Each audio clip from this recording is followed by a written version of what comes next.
Hey guys, this is Bob, and we just got through with our family reunion. Had a great time.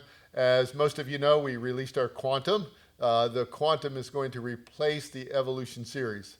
However, we got quite a bit of feedback saying, hey, I wanted to buy that extension for my Evolution 4 to convert it to the Evolution 5.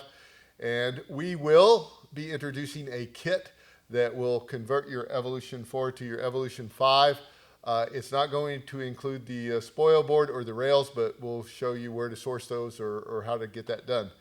The other thing that we've been asked for is, hey, can we get that Quantum Z drive on our Evolution? So we're also working on that kit. So Jonathan is handling the extension kit, and John is handling the Z drive. So definitely stay tuned. Those should be coming out as soon as we can get them done after we get through and get caught up working to get this Quantum out.